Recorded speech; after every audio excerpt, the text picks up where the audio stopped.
My wife said, "If you don't trust me working late night with my boss every day, maybe we shouldn't be together." I replied, "You are absolutely right." Then I accepted the job transfer to New York. I'd been declining for her. When she texted, "What are you doing this weekend?" I sent a selfie from John F. Kennedy International Airport. For years. That's how long I'd been married to Julia. And let me tell you, I thought we had our together. Sure, we weren't some fairy tale couple posting Instagram stories every 5 minutes about our perfect love, but we were solid. Or at least that's what I kept telling myself while watching my wife transform into someone I barely recognized. It all started innocently enough. Or so I thought, because apparently I'm about as sharp as a bowling ball when it comes to reading the obvious signs. Julia landed this new position at her marketing firm, working directly under Adrian, this hotshot executive who looked like he stepped out of a Men's Health magazine cover. The guy had that whole "I definitely use product in my hair and own more than 3 suits" vibe going on. But hey, good for her, right? Career advancement and all that American dream. The first few late nights seemed legit. Big presentation coming up, client demands. The usual corporate circus that keeps the lights on and the mortgage paid. Julia would come home around 9, maybe 10 o'clock, looking tired, but talking animatedly about strategy sessions and brainstorming marathons with Adrian. I'd heat up her dinner, pour her a glass of wine, and listen to her decompress. Supportive husband material right there. I should have gotten a damn medal. But then 9 became 10, 10 became 11. 11 became, "Don't wait up, honey. We're really in the zone here." And suddenly, every single project at her company apparently required round-the-clock attention from my wife and her dreamy boss. What were they doing over there? Solving world hunger? Curing cancer? Nope. Just selling overpriced skincare products to suburban moms. But apparently that required more dedication than NASA's moon landing. The changes were subtle at first, which is probably why it took my dense ass so long to connect the dots. Julia started paying attention to her appearance in ways she hadn't since we were dating. New dresses that never saw the inside of our apartment, let alone a dinner date with me. Perfume that smelled expensive and definitely wasn't the stuff I bought her last Christmas. Hair appointments every 2 weeks like clockwork. She looked amazing, don't get me wrong, but it stung like hell knowing none of that effort was for the guy sharing her bed. The worst part, those late-night Uber rides home. I'd hear her phone buzz with notifications, see Adrian's name pop up with messages like "Car's here" or "Thanks for staying late again." Real professional stuff, clearly nothing suspicious about your married employee's boss personally arranging her transportation at midnight, right? I mean, what kind of paranoid psycho would read anything into that? My friends started giving me those looks, you know, the ones part pity, part dude. Seriously, Clara, Julia's co-worker and supposedly one of her closest friends, would get this uncomfortable expression whenever I'd casually ask if the whole team was pulling these marathon hours. "Oh. Well, you know how it is with big projects." She'd stammer, avoiding eye contact like I'd asked her to solve calculus. Real convincing, Clara. Your poker face needs work. Even my brother Daniel, who usually minded his own business and stuck to safe topics like sports and complaining about his ex-wife's alimony payments, felt compelled to stage an intervention. We were grabbing beers after work one Thursday and he just laid it out there with all the subtlety of a freight train. "Marcus, you're blind if you don't see what's happening." "What's that supposed to mean?" I asked, though my stomach was already dropping like a stone. "Come on, man. Julie is working late every night with Prince Charming. Coming home looking like she stepped off a runway and you're sitting here acting like this is normal. Wake up." But I didn't want to wake up. I wanted to be the cool, trusting husband who didn't turn into some paranoid stalker checking phone records and demanding receipts. I wanted to believe that my wife of 4 years wouldn't throw away everything we'd built for some office romance novel fantasy. I wanted to trust that the woman who promised to love and honor meant those words. So, I played the part. I smiled when she kissed me goodbye before another emergency strategy session. Nodded understandingly when she explained how Adrienne really valued her input on the Johnson account, pretended not to notice when she started keeping her phone face down during dinner, or how she'd suddenly developed an urgent need to shower the moment she walked through the door. The excuses kept piling up like dirty laundry. Client emergencies that only she could handle. Presentations that required her specific expertise until well past normal human bedtime. Team building exercises that apparently happened at 11 p.m. on weeknights. It was like watching someone construct an elaborate house of cards. Each lie balanced precariously on the last, waiting for the inevitable collapse. Meanwhile, I'm the chump, heating up leftovers alone, watching Netflix by myself, going to bed in an empty house because my wife is apparently the only person in the tri-state area capable of handling whatever crisis Adrian's company was perpetually facing. The loneliness was eating me alive, but I kept telling myself this was temporary, just a busy season. Things would go back to normal once this project wrapped up. Except there was always another project, another deadline. Another reason why Adrienne absolutely needed Julia's undivided attention at hours when most people were home with their families, walking their dogs, or doing literally anything that didn't involve cozying up with their boss in an empty office building. I should have trusted my gut. Should have listened to Daniel, to Clara's awkward stammering, to every red flag waving in my face like a matador's cape. But love makes you stupid and hope makes you stubborn. I kept believing because the alternative, accepting that my marriage was a joke and my wife was playing house with another man, was too painful to process. For years of marriage. And this is what it came down to.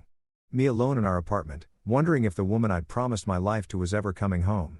While my wife was busy playing corporate Cinderella with Prince Adrian, I was getting my own fairy tale offer. Except this one actually involved real money and didn't require me to pretend I was blind. Harold Peterson, my boss for the past 3 years and a straight shooter who looked like he'd stepped out of a 1950s business manual, had been dangling this New York opportunity in front of me like a carrot on a stick.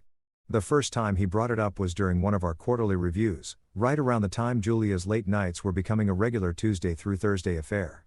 Harold leaned back in his leather chair, the kind that probably cost more than my car payment, and dropped the bomb with characteristic bluntness. "Marcus, I'm going to cut to the chase here. Corporate wants you in Manhattan. Regional director position, overseeing the entire East Coast operation.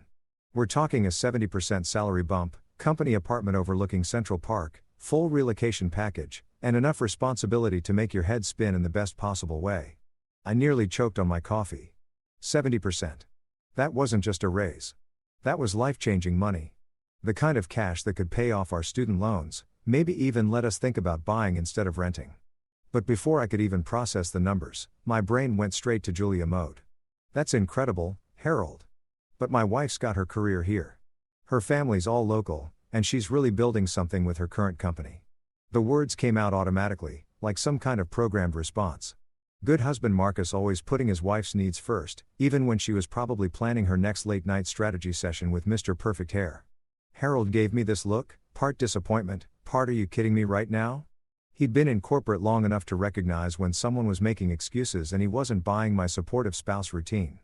"Marcus, let me be clear about something. Opportunities like this don't grow on trees. Hell, they don't even grow in greenhouses with perfect conditions and daily fertilizing. This is the kind of position people spend decades working toward, and they're offering it to you at 32. You sure you want to pass this up for someone else's comfort zone?" But I did pass it up like an absolute champion of self-sabotage. I smiled, shook his hand, and told him I was flattered, but couldn't make that kind of move right now. Harold looked like I just told him I preferred route canals to promotions, but he nodded and said he'd keep the position open for a few weeks just in case I came to my senses. That night, I went home to an empty apartment.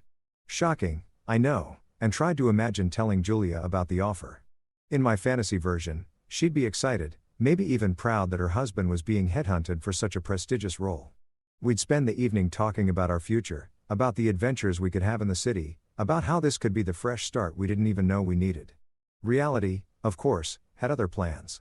Julia strolled in at 11:47 p.m. looking like she'd been styled by a team of professionals, smelling like expensive perfume and somebody else's cologne. When I mentioned the New York opportunity carefully, like I was defusing a bomb, she barely looked up from her phone. "That's nice, honey, but you know, I can't just abandon everything I've built here. My career is finally taking off. And Adrienne says, I have real potential for advancement. Plus, Mom would literally have a heart attack if we moved that far away." Adrienne says, those 2 words were starting to make my eye twitch. When did my wife's boss become the oracle of career wisdom? When did his opinions start matching more than her husband's once-in-a-lifetime opportunity? A month later, Harold approached me again. This time he wasn't taking no for an answer quite so gracefully. "Marcus, I'm going to be straight with you because I like you and I'd hate to see you make a mistake you'll regret for the rest of your life. The company is restructuring this New York position. It's not just a promotion anymore. It's a lifeboat. The regional offices are consolidating, which means your current role might not exist in 6 months. You can either take the golden parachute to Manhattan or you can update your resume and hope someone else appreciates your talents as much as we do." The subtext was crystal clear. Take the job or start job hunting in a market that was about as friendly as a pack of hungry wolves. But even with that gun to my head, my first instinct was still to consider Julia's feelings. How could I uproot her life? How could I ask her to leave her blossoming career with Adrian, her marketing firm, just because my job was disappearing? I asked for another week to think it over. Harold agreed, but I could see the frustration in his eyes. He was offering me a chance to run with the big dogs, and I was acting like he'd asked me to relocate to Mars. That week was hell. Every night, Julia came home later and more distracted. Every morning, she left earlier and more dressed up. I felt like I was living with a beautiful stranger who occasionally shared my bed and split the utility bills. Meanwhile, Harold's offer sat on my mental desk like a blinking neon sign. Escape route available. Terms and conditions apply. I started doing the math. The salary bump would mean financial security I'd never experienced. The apartment in Manhattan was worth more in monthly rent than I currently made in 3 months. The career trajectory was the kind of thing that opens doors for decades. But every time I got excited about the possibilities, I'd picture Julia's face when I told her we were leaving. I'd imagine the fight, the tears, the accusations that I was being selfish and impulsive, so I turned it down a second time. Harold didn't even try to hide his disappointment. "Marcus, I've been doing this for 25 years, and I've never seen someone work so hard to sabotage their own success. Whatever's holding you back here, I hope it's worth sacrificing your future for, because that's exactly what you're doing." His words stuck with me like a bad song you can't get out of your head. Every time Julia texted that she'd be late again. Every time she came home smelling like someone else's life, I heard Harold's voice asking if it was worth it. Every time I ate dinner alone or went to bed in an empty house, I wondered if I was the biggest fool in the tri-state area. The third time Harold approached me, I could see he was done playing games. This was his final offer, and we both knew it. The question was whether I'd finally choose myself or keep waiting for approval that was never going to come. Friday evening, the end of another week of watching my marriage dissolve in real time while I sat on the sidelines like some kind of emotional benchwarmer. Julia was in our bedroom preparing for what had become her weekly ritual. Getting dolled up for another urgent project with Adrian. The sound of her hairdryer mixed with the notification pings from her phone created this perfect soundtrack of betrayal that I'd become way too familiar with.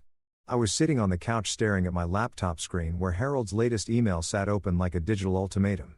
Final offer expires Monday morning. Need your decision by then. 3 months of turning down the opportunity of a lifetime because I was trying to be the supportive husband to a woman who couldn't even be bothered to lie convincingly anymore. The hairdryer shut off and I could hear Julia moving around the bedroom with that focused energy she used to reserve for special occasions with me. Date nights, anniversaries, my birthday, back when those things mattered to her more than whatever the hell she was doing with Prince Adrian. Every night after normal humans went home to their families. She emerged from the bedroom looking like she'd stepped off a magazine cover. Black dress that hugged her curves in all the right places. A dress I'd never seen before naturally. Hairstyled in those loose waves that took her an hour to perfect makeup that could have been done by a professional. And that perfume, the expensive stuff that definitely wasn't in our bathroom cabinet. "You look nice," I said, testing the waters. Hot date with Adrian again. She didn't even flinch. Just checked her reflection in the hallway mirror and adjusted her earrings like I'd asked about the weather. "It's not a date, Marcus. It's work. Some of us take our careers seriously." That little dig hit exactly where she intended it to. Some of us take our careers seriously, like I was some slacker who'd been coasting through life while she climbed the corporate ladder one late night meeting at a time. "Actually, speaking of careers," I said, closing my laptop and standing up. "I was thinking maybe we could grab dinner tonight. There's that new Italian place on 5th Street you mentioned wanting to try. We could talk about some changes coming up at my job." Julia's phone buzzed. Adrian's name lit up the screen with a text that probably said something earth-shattering like, "Car, or ready when you are." She glanced at it, then at me, and I watched her face cycle through emotions like she was running diagnostics. "Marcus, Adrienne needs me tonight. This Johnson account presentation is Monday, and if we don't nail this, it could cost the company the contract.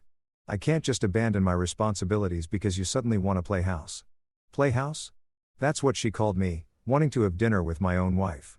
My marriage had officially become a game of house, and apparently I was the only one still playing. "Julia, you've been working late every single night for 3 months, weekends, too. When exactly are we supposed to spend time together? When am I supposed to matter in this marriage?" She rolled her eyes. Actually rolled her eyes like I was being some kind of needy child asking for attention during grown-up time. "Marcus, this is what success looks like. If you don't trust me to work late with my boss, if you can't handle me having a demanding career, then maybe we shouldn't be together." There it was. The nuclear option delivered with all the casualness of someone ordering coffee.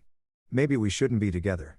She said it like it was my fault, like my inability to trust her midnight office marathons with Mr. Perfect Hair was the problem in our relationship. I felt something shift inside me, like a switch being flipped or a door being slammed shut. For months, I've been twisting myself into knots, trying to be understanding, trying to support her career growth, trying to ignore every red flag waving in my face like a matador's cape. I've been so busy being the perfect trusting husband that I'd forgotten I had other options. You know what, Julia? I said, my voice surprisingly calm. You're absolutely right, she blinked, clearly expecting me to backpedal into apologies and reassurances. The smile that started spreading across her face was pure satisfaction. She thought she'd won. Thought she'd successfully guilt-tripped me back into my role as the compliant husband who didn't ask uncomfortable questions. We shouldn't be together, I continued, watching that smile freeze like a glitch in a video game. Her phone buzzed again. Adrian, no doubt, wondering where his favorite employee was. But for once, Julia wasn't reaching for it immediately. She was staring at me like I just started speaking Mandarin. What did you just say? I said, you're right. If I can't trust my wife working until midnight every night with her boss. If I'm such a burden to your career success, then we definitely shouldn't be together. I pulled out my phone, found Harold's email, and hit reply. My fingers moved across the keyboard with more certainty than I'd felt in months. Harold, I'll take the New York position. Can start in 2 weeks. Thanks for your patience. The send notification sounded like a gunshot in the silence of our apartment. Julia's face went through several expressions at once.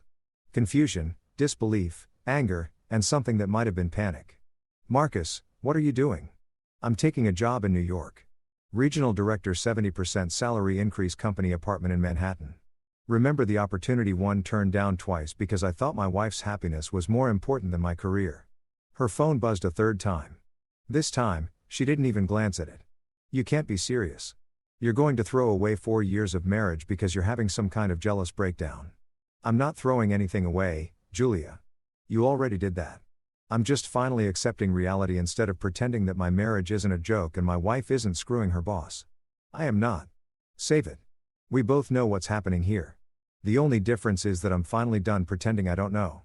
Her phone rang. Adrian's ringtone. She'd given him his own special sound because of course she had.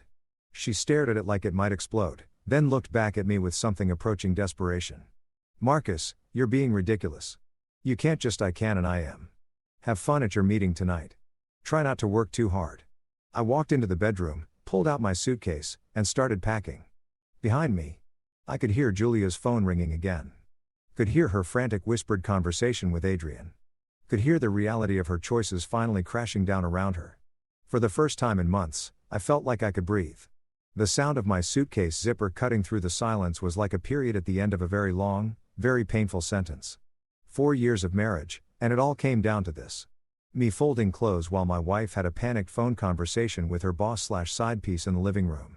Adrian, I can't come tonight. Marcus says he's lost his mind. He's packing. He says he's moving to New York. Her voice carried that edge of hysteria that people get when their carefully constructed house of lies starts collapsing in real time. I kept folding shirts, pants, the good suit I'd bought for our anniversary dinner last year, the one where Julia spent half the evening checking her phone for urgent work messages. Everything fit surprisingly well into 2 suitcases, which probably said something depressing about how little I'd accumulated during our marriage, or maybe how ready I was to leave it all behind. Julia's conversation with Adrian continued in hushed, frantic tones. I caught bits and pieces. No, you can't come over here. He knows, Adrian.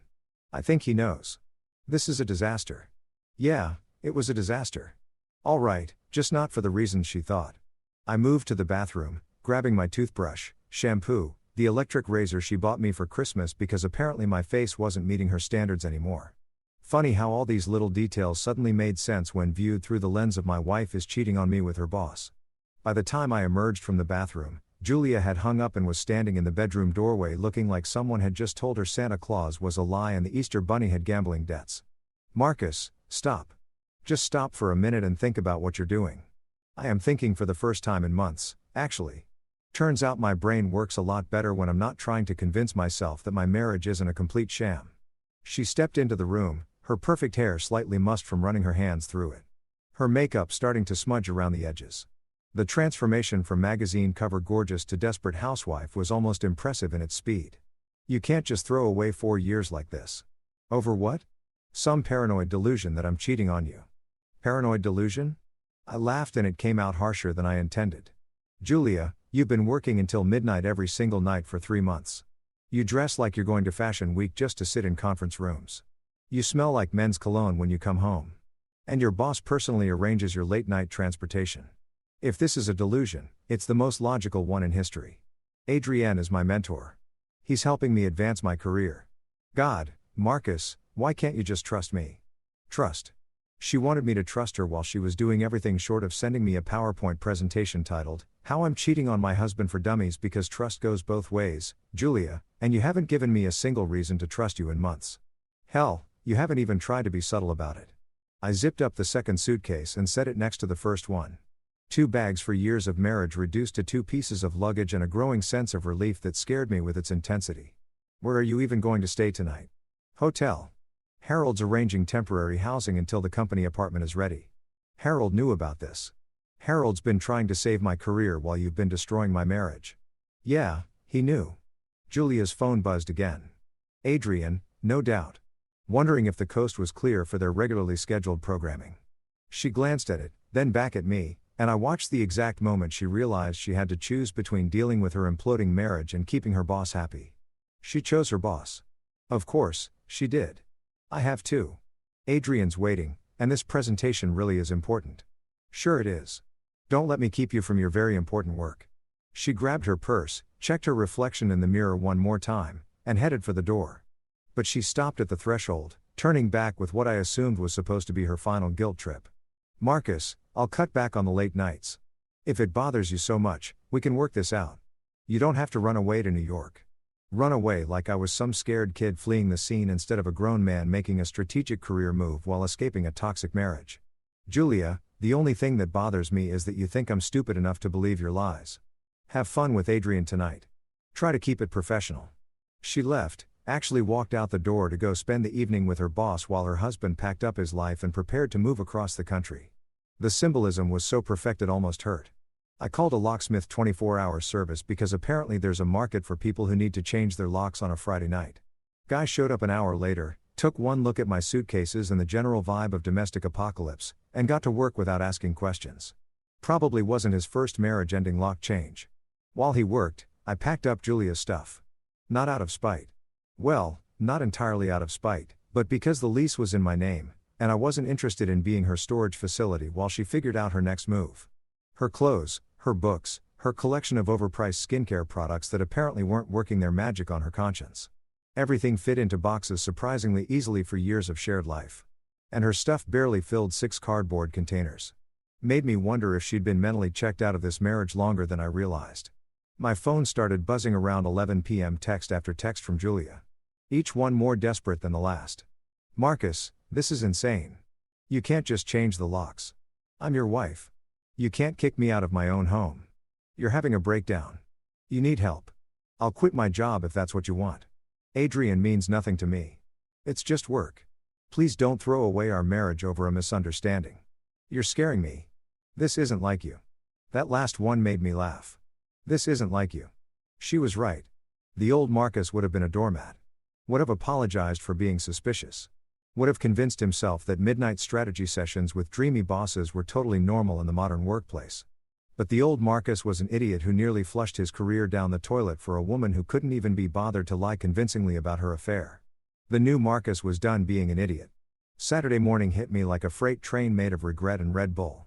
I'd spent the night at a holiday and it smelled like industrial carpet cleaner and broken dreams, surrounded by my hastily packed belongings and a growing pile of increasingly unhinged text messages from Julia. By 3 a.m., she'd progressed from denial to bargaining to what I could only describe as creative fiction about her relationship with Adrienne. I was sitting in the hotel's lobby, nursing what had to be the world's most depressing continental breakfast coffee, when my phone rang. Noah's name popped up on the screen, and I almost didn't answer. Noah was one of those friends who somehow always knew when your life was imploding. Usually because he had connections everywhere and a talent for being in the right place at the right time to witness maximum drama. Marcus, dude, please tell me you're sitting down for this. I'm eating stale bagels in a hotel lobby at 8 o'clock in the morning. Trust me, I'm prepared for bad news.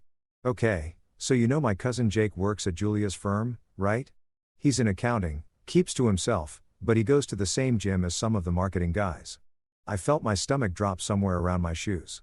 Noah, if you're about to tell me something I don't want to hear, you need to hear this, man. Jake was at the gym yesterday doing his usual treadmill thing when he overhears Adrian bragging to some other douchebag about his late-night partner. And get this, he's not even trying to be subtle about it.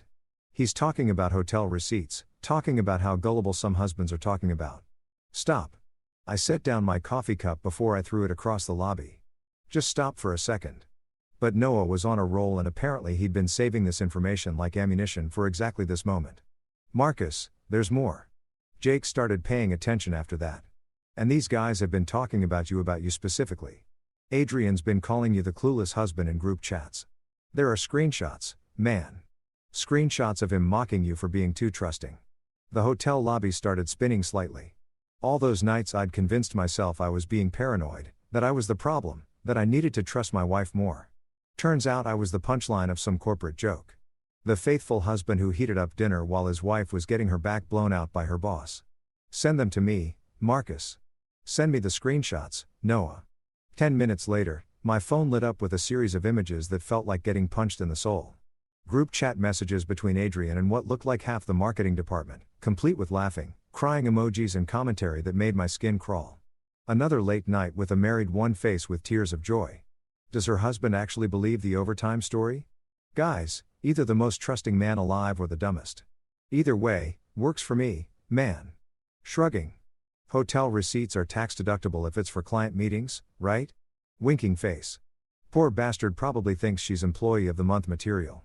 There were dozens of messages spanning weeks. Detailed jokes about my marriage.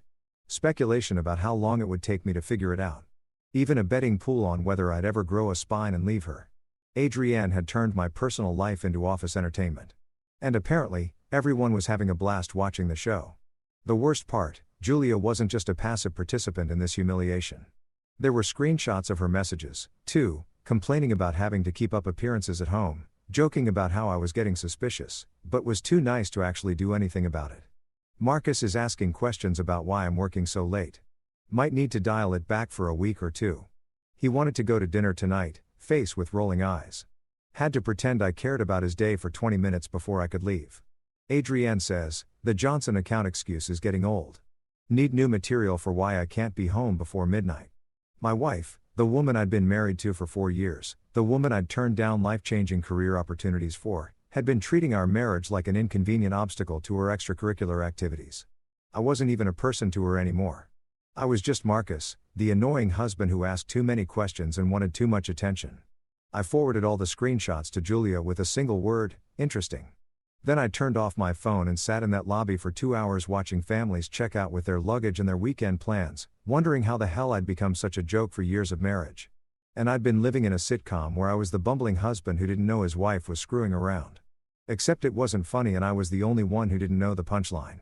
When I finally turned my phone back on, I had 17 missed calls from Julia and about 30 text messages that started apologetic and rapidly devolved into full-scale panic. Where did you get those messages? You're taking them out of context. Adrian was just joking around. You know how guys talk. Those messages don't mean anything. You can't trust Jake. He's always been jealous of Adrian. This is invasion of privacy. You had no right to get those screenshots. I never said anything bad about you. Those messages are fake. Marcus, call me back. I'm coming to the hotel. Which hotel are you at? You can't just ignore me. I'm your wife. Adrian is nothing to me. It was just a mistake. Please don't leave me over some stupid office gossip. I love you. Doesn't that mean anything? Fine. Ignore me. But you're destroying our marriage over lies. I can't believe you're choosing strangers over your own wife. You're having a mental breakdown and you need help. This is emotional abuse. You're punishing me for having a career. The progression from panic to anger to desperation to blame was almost impressive. She'd managed to hit every stage of getting caught in a lie, complete with gaslighting and victim blaming. Classic cheater's playbook executed with the precision of someone who'd probably been practicing these responses in case this day ever came. I deleted all the messages without responding. Let her panic. Let her wonder. Let her experience even a fraction of the uncertainty and confusion she'd been putting me through for months. My phone rang again. Julia's ringtone, the one I thought was cute when we were dating, now sounded like nails on a chalkboard. I sent it straight to voicemail and started packing my stuff. I had a flight to New York tomorrow and I wasn't about to miss it for any more of Julia's creative explanations about why betraying your spouse was actually a sign of career ambition. Some bridges deserve to be burned. Sunday morning, the day of my flight to New York, I was finishing up my last-minute packing when the sound of aggressive door pounding shattered the peaceful silence of my hotel room. Not knocking, pounding. The kind of rhythmic hammering that suggested someone was either having a medical emergency or was about to star in their own episode of When Wives Attack. I already knew who it was before I opened the door. What I didn't expect was the full delegation.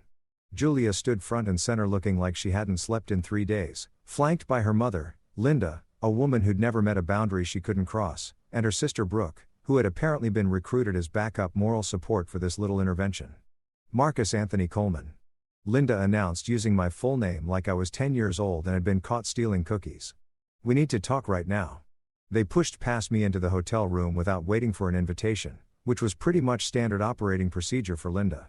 The woman had all the subtlety of a bulldozer wearing lipstick and had never encountered a family crisis she couldn't make worse by getting involved. Nice to see you, too, Linda. Brooke. I closed the door and turned to face what was clearly going to be an ambush disguised as a concerned family meeting. Julia looked terrible, which gave me a weird sense of satisfaction I probably shouldn't admit to. Her hair was unwashed, her makeup was smudged, and she was wearing the same clothes from Friday night, which meant she'd probably been camped out at her mother's place having a 36-hour meltdown about how her perfect little side piece situation had exploded in her face. Marcus Brooks started using her therapist voice. She was getting her master's in psychology, which apparently made her the family expert on everyone else's mental health. Julia told us you're having some kind of breakdown. Quitting your life and running away to New York isn't a normal response to marital stress. Marital stress? I almost laughed. Is that what we're calling it? Linda jumped in before I could elaborate. Young man, Julia explained everything. She's been working hard to advance her career. And instead of supporting her like a good husband should, you've been spying on her and making wild accusations. Now you're abandoning your marriage over some paranoid fantasy. Paranoid fantasy. I pulled out my phone, found the screenshots Noah had sent me, and held it up. Would you like to see the group chat where Julia's boss calls me the clueless husband while bragging about hotel receipts with my wife? The room went dead silent. Linda's mouth actually dropped open, which was the first time in 20 years I'd seen her speechless. Brooke looked like someone had just explained that everything she thought she knew about physics was wrong. Julia, meanwhile, went through about 15 different facial expressions in the span of 3 seconds before settling on righteous indignation. Those messages are taken out of context. Adrian was just what, Julia? Just joking around about screwing another man's wife? Just having a laugh about how gullible I am while you two were playing house on company time. I scrolled through the screenshots, reading aloud some of the choicest quotes. Linda's face got paler with each message, and Brooke kept glancing between me and Julia like she was watching a tennis match where someone was about to get beheaded. Poor bastard probably thinks she's employee of the month material. I read, guys, either the most trusting man alive or the dumbest. Either way, works for me. Real professional relationship you've got there, Julia. Marcus, stop. Brooke said quietly. This is what, Brooke? Hard to hear. Uncomfortable. Yeah. Imagine how I felt living it while everyone I knew was giving me pity looks and trying to figure out how to tell me my marriage was a joke. Linda had finally found her voice again. Julia Marie, what in the hell is this? She was using her daughter's full name now, which meant someone was about to get the lecture of their life. Julia's defense strategy was predictable. Deflect, minimize, blame everyone else. Mom, those messages don't mean what Marcus thinks they mean. Adrienne has a twisted sense of humor, and the guys at work are immature. I never did anything wrong. Never did anything wrong. I pulled up another screenshot. Here's one where you complain about having to keep up appearances at home. Here's another where you joke about me being too nice to actually leave you. What exactly do you call that, Julia? I was venting. Everyone vents about their marriage sometimes to their boss. The same boss you've been spending every evening with for 3 months.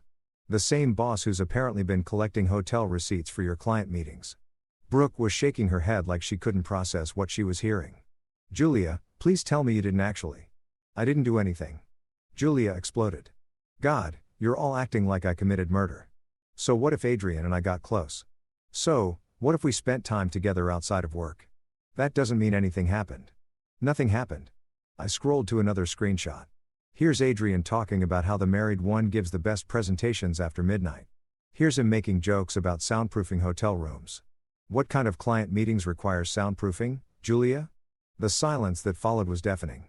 Linda looked like someone had told her that her retirement fund had been invested in Monopoly money. Brooke was staring at her sister with the expression of someone who just discovered their childhood hero was actually a serial killer. Juliet tried one last desperate play. This is emotional abuse. You're ganging up on me, humiliating me with private messages that were stolen from my workplace. I could probably sue Jake for this. Sue Jake? I laughed and it came out bitter as black coffee.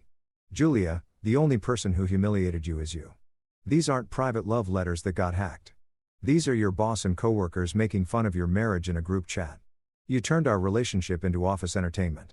Linda finally spoke, her voice smaller than I'd ever heard it. Julia, honey, is this true? Have you been with this man? Mom, it's complicated. You don't understand the pressure I'm under at work. The expectations. It's a yes or no question. I interrupted. Did you or didn't you sleep with Adrian? Julia's face crumpled. Not in a sad way, in a defeated way. The way people look when they realize their elaborate house of cards has finally collapsed.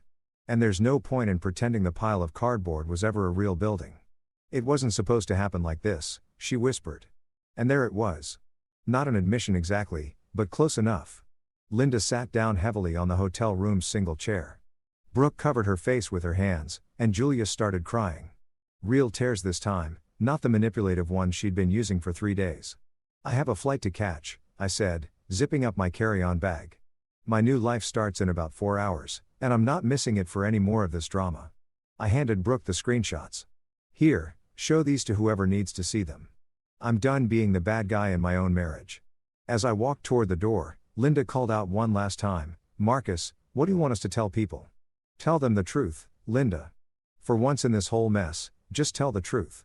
Landing at JFK felt like stepping through a portal into a parallel universe where I wasn't the punchline of my own life story. The moment I walked off that plane, breathing in air that didn't smell like broken dreams and other people's cologne, I knew I'd made the right choice. Hell, I should have made this choice months ago. But better late than never, right? The company car was waiting. An actual black sedan with my name on a placard. Like I was some kind of executive instead of a guy who'd spent the last 72 hours discovering that his marriage was basically a reality TV show where everyone knew the plot twist except him. The driver, a cheerful Puerto Rican guy named Miguel, spent the ride into Manhattan giving me the unofficial tour. First time in the city, first time living here I visited, but this is different. Yeah, man. It's always different when you're staying. You're running towards something or away from something. I laughed, surprised by his directness. Little bit of both, I guess. Best kind of move. Fresh starts are good for the soul, you know. Miguel was right. As we crawled through the Lincoln Tunnel and emerged into the chaos of Midtown, I felt something I hadn't experienced in months. Excitement about my future. Not anxiety, not dread, not that sinking feeling of watching my life spiral down the drain while I stood there with a plunger. Actual honest-to-God excitement. The apartment was on the Upper West Side, 15 floors up with a view of Central Park that made my old place look like a closet with delusions of grandeur. Floor-to-ceiling windows, modern kitchen, enough space to actually think without bumping into reminders of my failed marriage. It was furnished with that corporate housing aesthetic, clean, professional, and completely devoid of personality, which was exactly what I needed. I stood at those windows for 20 minutes, watching joggers and dog walkers navigate the park paths below, and realized this was the first time in months I'd looked at something without wondering what Julia was doing, where she was, or who she was with. The constant background anxiety that had become my normal had just evaporated. My phone buzzed with yet another text from Julia. She was up to about 50 unread messages at this point, but I didn't even glance at it. Whatever crisis she was manufacturing back home was no longer my problem to solve. Monday morning came with a wake-up call I'd almost forgotten existed. Genuine enthusiasm for work. I'd been going through the motions at my old job for so long that I'd forgotten what it felt like to actually give a damn about what I was doing. Harold had set up meetings with the entire regional team, and walking into that conference room felt like stepping into the major leagues. The team was sharp, motivated, and refreshingly drama-y. No one was sleeping with anyone else's spouse. No one was using group chats to mock their colleagues' personal lives, and everybody seemed to understand that working late meant actually working, not using the office as a cover story for extracurricular activities. Sarah, the marketing director, gave me the rundown on our biggest accounts. Mike from operations explained the logistics challenges we were facing. Jennifer from finance walked me through the budget projections that made my old salary look like pocket change. These were professionals who treated their careers like careers, not like elaborate schemes to justify infidelity. "So, what brought you to New York?" Sarah asked during lunch. "We were at some trendy place near the office where the sandwiches cost more than I used to spend on groceries. But the company was picking up the tab, so I was living large." "Better opportunity," I said, which was true without being the whole truth. "Sometimes you need a change of scenery to remember who you are." "I get that. I moved here from Chicago 5 years ago. Best decision I ever made. There's something about this city that forces you to level up, you know." She was right. In the weeks since I'd arrived, I'd already started changing, walking faster, thinking bigger, carrying myself like someone who belonged in rooms where important decisions got made. The version of Marcus who'd spent months heating up dinner alone while his wife screwed her boss felt like a character from someone else's life.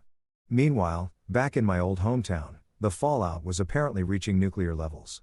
I've been getting updates from Noah, who seemed to be enjoying the drama more than anyone should. "Dude, Julia's life is imploding in real time," he told me during one of our check-in calls. "She tried to go back to work Monday, but word about the screenshots had spread through the office like wildfire. Apparently, Adrian's wife found out, too. Someone sent her copies of everything." His wife, oh, yeah. Forgot to mention that. Adrian's married with 2 kids.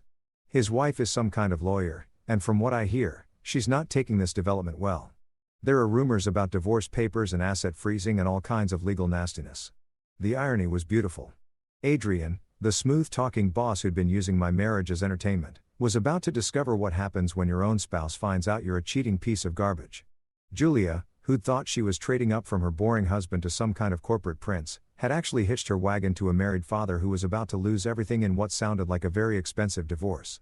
What about Julia? She's been staying with her mom, but Linda's apparently not thriving with the arrangement. Brooke told my cousin that there have been some epic screaming matches about responsibility and consequences and how Julia brought shame on the family. Very old school Catholic guilt trip stuff. I should have felt bad for her. For years of marriage should have bought her some sympathy from me, even after everything. But all I felt was a distant sort of relief, like watching a car accident in your rear-view mirror and realizing you'd gotten out of the way just in time. The city was working its magic on me. I was sleeping better, eating better, exercising regularly for the first time in years. I joined a gym near the office, started exploring different neighborhoods on weekends, even began thinking about what kind of person I wanted to be now that I wasn't defined by someone else's betrayal. 3 weeks in, Harold flew up from the home office to check on my progress. "You look different," he said as we sat in his hotel bar, sharing what he called a celebration drink for my successful transition. "Different, how?" "Lighter, like you're not carrying around someone else's problems anymore." "That's probably because I'm not good. I was worried about you for a while there. Watching someone with your potential sabotage himself over a relationship that wasn't working was painful." "It wasn't that it wasn't working." I corrected him. "It was that only one of us was actually in the relationship. Hard to make something work when you're the only one trying." Harold raised his glass to new beginnings and better choices. "I'll drink to that." For the first time in months, I meant it. 2 months into my New York renaissance, I was having the kind of Tuesday that made me question why I'd ever lived anywhere else. Closed a major deal with a client in Topeka, grabbed lunch at a place where celebrities casually ate salads next to normal humans, and was walking back to the office feeling like I'd finally figured out this whole successful adult thing when I spotted her. Julia, standing outside my office building like some kind of ghost from my past. Except ghosts usually have the decency to stay dead instead of showing up uninvited in your new life. She looked rough. That was the kindest way to put it. The polished magazine cover version of Julia, who used to spend 2 hours getting ready for her work meetings, had been replaced by someone who looked like she'd been sleeping in her car and using gas station bathrooms for priming. Her hair was unwashed. Her clothes were wrinkled. And she had that desperate energy that people get when their carefully constructed world collapses and they're scrambling to find someone to blame. "Marcus, we need to talk." "No." "Hello." "No." "How are you?" "No." Acknowledgement that showing up at someone's workplace unannounced after they've moved across the country to get away from you might be considered slightly psychotic behavior. Just straight to the demands. Because apparently 4 years of marriage hadn't taught her anything about basic human courtesy. "Julia, what the hell are you doing here?" "I flew up this morning. We need to talk about us, about our marriage, about what we're throwing away." Us, our marriage, what we're throwing away. The audacity was almost impressive. She was talking like this was some mutual decision we'd made together instead of the natural consequence of her spending 3 months screwing her boss while turning my personal life into office entertainment. There is no us, Julia. There is no our marriage. You made sure of that when you decided Adrienne was more interesting than your husband. She looked around nervously, probably realizing that having this conversation on a busy Manhattan sidewalk wasn't her smartest move. Can we go somewhere private? There are things I need to explain, things you don't understand about what really happened. Against every instinct screaming at me to walk away, I agreed to coffee. Not because I wanted to hear her explanations. I'd seen enough screenshots to know exactly what had happened, but because some masochistic part of me was curious to see how she planned to spin this disaster into something that wasn't entirely her fault. We went to a Starbucks 2 blocks away. The kind of anonymous corporate space where you could have life-altering conversations surrounded by people who didn't give a about your drama. Julia ordered some complicated drink with extra shots and alternative milk because apparently even in the middle of her personal apocalypse, she couldn't just get a regular coffee like a normal human being. Marcus, I made a mistake. A huge mistake. But it wasn't what you think it was really, because what I think is that you spent 3 months having an affair with your married boss while making me look like an idiot to everyone we know. Which part of that is incorrect? She flinched like I'd slapped her, which was rich considering she'd spent weeks emotionally bludgeoning me with lies and manipulation. Adrian and I, it was complicated. He was my mentor and he made me feel important, like my ideas mattered. You were always so busy with your own stuff and I felt invisible in our marriage. My own stuff? You mean like the job I was considering leaving for a massive promotion that you convinced me to turn down twice? That stuff? I didn't know about New York until you didn't know because you never asked. You were too busy planning your next late night strategy session to give a damn about my career or my life or anything that didn't revolve around you and Adrian's twisted little office romance. She started crying then, the kind of calculated tears that she'd always used when she wanted to end an argument without actually addressing the issues. Manipulation disguised as vulnerability, emotional blackmail wrapped up in victim cosplay. I thought you'd always forgive me, she whispered. I thought you were too passive to ever actually leave. I took you for granted, and I know that was wrong, but people make mistakes, Marcus. For years of marriage has to count for something. There it was. The truth. She'd been dancing around for 2 months. She'd been counting on my passivity, banking on the fact that I'd be too weak or too loyal or too stupid to call her on her. I'd been her safety net while she explored other options. The reliable backup plan she could return to when her exciting affair inevitably imploded. You're right, Julia. People do make mistakes. But what you did wasn't a mistake. It was a choice. You chose Adrian over me every single night for 3 months. You chose to lie to me, to humiliate me, to treat our marriage like an inconvenience you had to work around. But I choose you now. I'm here, aren't I? I'm trying to fix this. You're here because Adrian dumped you when his wife found out and his life started falling apart. You're here because your backup plan moved to New York and you're scrambling to find someone to pay your bills and stroke your ego. This isn't about choosing me. This is about damage control. She was full-on sobbing now, attracting stares from other customers who were probably wondering if they should call security or just enjoy the free entertainment. But I felt nothing. No sympathy, no urge to comfort her. No residual love trying to convince me to give her another chance. What if I'm pregnant? She blurted out, playing what she clearly thought was her trump card. I laughed, actually laughed out loud in the middle of Starbucks while my soon-to-be ex-wife claimed to be carrying my child. The absurdity was too much to handle with any kind of dignity. Julia, we haven't had sex in 2 months. And before that, it was maybe once every few weeks when you weren't too tired from your work commitments. If you're pregnant, congratulations. It's either the second coming of Christ or Adrian's problem. Her face crumpled. And I realized she just admitted to lying about something that could have changed my entire life. Even in her desperation, she couldn't resist trying to manipulate me with fake emergencies and manufactured crisis. I needed you to care. I needed you to fight for me. I did care, Julia. For 4 years, I cared more about your happiness than my own success. More about your comfort than my own career. More about saving our marriage than saving my dignity. I cared right up until the moment I realized you'd never cared about me at all. I stood up, leaving her crying into her overpriced latte like the star of her own tragic drama.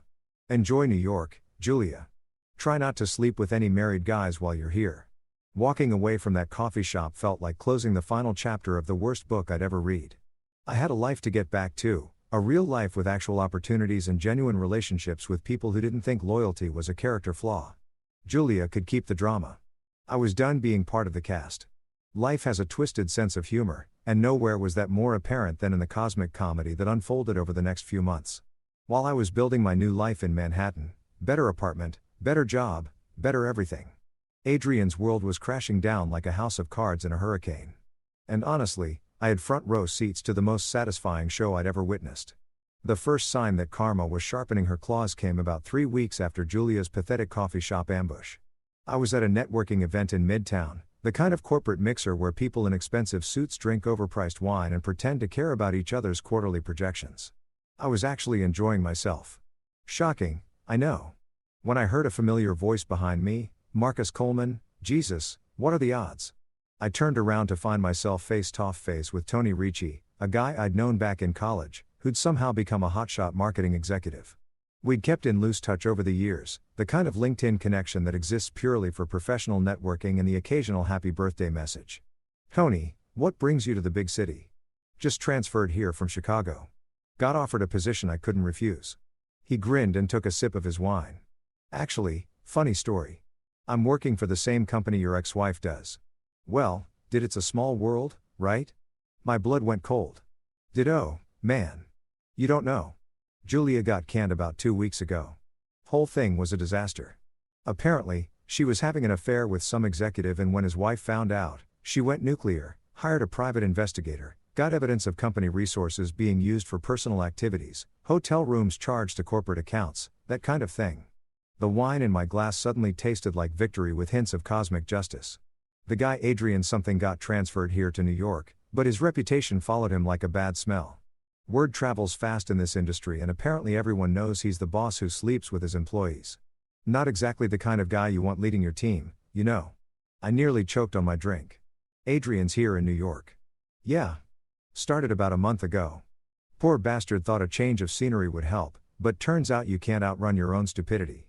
His wife cleaned him out in the divorce, took the house, the kids, half his 401k, and enough alimony to fund a small country. Guy went from corner office to studio apartment real quick. The universe was apparently running a special on poetic justice, and Adrian was getting the full package deal. Over the next few weeks, I started hearing Adrian's name pop up in the most delightful contexts. New York's marketing scene was smaller then. People realized Adrian's reputation had preceded him like a warning label on toxic waste. At industry mixers, people would literally turn away when he approached. At business lunches, conversations would die when he walked by. The man had become a professional pariah, and he'd earned every bit of it. The best part, he was working for a mid-tier agency now, nothing like the prestigious firm he'd left behind. His new position was basically a lateral move disguised as a demotion. And from what I heard through the grapevine, his new colleagues treated him like he had a contagious disease. Nobody wanted to be associated with the guy who destroyed his marriage and career for some employee's wife. Melissa, Adrian's ex-wife, had gone full scorched earth during their divorce proceedings. She'd not only taken him to the cleaners financially, but had also made sure everyone in their social circle knew exactly why their marriage had ended. Screenshots of his group chat messages had somehow found their way to school parent groups, country club committees, and professional associations. The man couldn't grab coffee without running into someone who knew he was a cheating douchebag. But the real cherry on top of this karma sundae came at a charity auction in Soho about 4 months after my coffee encounter with Julia. I was there representing my company, bidding on some art for the office, and generally enjoying the kind of high-end networking event that came with my new position. The crowd was the usual mix of corporate executives, tech entrepreneurs, and people who had more money than sense. I was examining a sculpture that probably cost more than my old annual salary when I felt someone approach from behind. I turned around and there he was, Adrian Martinez, looking like someone had put him through a blender set to life lessons. Gone was the polished executive who'd once bragged about hotel receipts in group chats. This version of Adrian looked tired, desperate, and about 10 years older than his actual age. His suit was nice, but not expensive. His confidence was nowhere to be found, and he had that defeated posture that comes with being professionally and personally destroyed. "Marcus," he said, and I could hear the forced casualness in his voice. "I didn't expect to see you here, Adrian. How's New York treating you?" His smile was about as convincing as a $3 bill. "Can't complain. New city, new opportunities. You know how it is." "Oh, I know exactly how it is. Fresh starts are amazing when you actually deserve them." He flinched and I realized he knew that I knew everything. The screenshots, the group chats, the hotel receipts, the whole sordid mess that had turned his life into a cautionary tale about workplace affairs. "Look, Marcus, about what happened back home? What about it? I think there were some misunderstandings, some things that got blown out of proportion. Maybe we could grab a drink sometime, clear the air." The audacity was breathtaking. This guy had spent months mocking me in group chats, bragging about screwing my wife, and turning my marriage into office entertainment. And now he wanted to grab drinks and clear the air like we were old buddies who'd had some minor disagreement about sports teams. You know what, Adrian? I think the air is pretty clear already. Crystal clear, actually. Come on, man. We're both professionals. No reason we can't bury the hatchet and move forward. I looked at him, really looked at him, and saw exactly what he was. A middle-aged man who destroyed his own life for a few months of excitement and was now desperately trying to convince himself that his catastrophic choices were somehow everyone else's fault. You're right, I said. There's no reason we can't move forward. The difference is I already have. You buried yourself, Adrian. I don't need to bury anything. His face went pale and I could see the exact moment he realized that I wasn't going to help him rehabilitate his image or pretend his actions hadn't destroyed multiple lives. I walked away, leaving him standing there with his fake smile and his desperate networking attempts. Watching Adrian's fall hadn't been the goal. It had just been a pleasant side effect of choosing myself over a toxic situation. Sometimes the best revenge is just living well while your enemies destroy themselves. 6 months into my New York chapter, I was living the kind of life that people write motivational Instagram posts about. Corner office with a view of the Hudson Bank account that didn't give me anxiety attacks and a social calendar that didn't revolve around wondering where my spouse was spending the night. But the real victory wasn't the professional success or the financial security. It was waking up every morning without that knot of dread in my stomach that had been my constant companion during the final months of my marriage. The updates from my old life came through Noah, who'd apparently appointed himself as my personal war correspondent for the ongoing disaster that was Julia's existence. And let me tell you, the reports were more entertaining than anything Netflix had to offer. Dude, you're not going to believe this latest development, Noah said during one of our weekly check-ins. Julie is dating her personal trainer now. Of course she is. Let me guess. He's got abs you could wash laundry on and the emotional intelligence of a golden retriever. Bingo. Guy's name is Chad because of course it is. And he's exactly the kind of meathead who thinks protein powder is a food group. But here's the kicker. He's already cheating on her. The irony was so perfect it almost hurt. Julia, who destroyed her marriage by cheating with her boss, was now getting cheated on by a guy whose idea of intellectual conversation probably involved comparing pre-workout supplements. Karma wasn't just knocking on her door. It had kicked the door down and was redecorating the entire house. She caught him with some Instagram influencer who does those fitness videos in bikinis. Apparently, Julia walked into the gym unannounced and found them in a very non-professional training session. The meltdown was legendary. Screaming, throwing weights, threatening to sue the gym for emotional trauma. They banned her for life. I should have felt some sympathy for her. For years of marriage should have earned her at least a moment of pity when her new relationship imploded the same way ours had. But all I felt was a distant sense of cosmic balance being restored. The financial karma was even better. Turns out Julia's little tax evasion scheme, keeping her parents' address to claim benefits she wasn't entitled to, had finally caught up with her. The IRS doesn't have a sense of humor about fraud, even the small-scale variety, and they'd hit her with penalties and back taxes that wiped out what little savings she'd managed to accumulate. She had to move back in with Linda and Brooke, Noah continued. 3 grown women in a 2-bedroom apartment, and from what I hear, it's about as peaceful as a cage fight between raid badgers. Linda's been giving her the guilt trip of the century about bringing shame on the family. And Brooke's been playing amateur therapist, trying to get Julia to acknowledge her destructive patterns. The mental image of Julia, the woman who'd once complained about our apartment being too small, crammed into her childhood bedroom while her mother lectured her about responsibility and consequences, was almost too good to be true. But the real plot twist came a month later when Brooke reached out to me directly. Marcus, I know you probably don't want to hear from any of us, but I thought you should know that Julie has been asking about you. She says she's in therapy now, working on herself, and she's sorry for everything that happened. That's great for her, Brooke.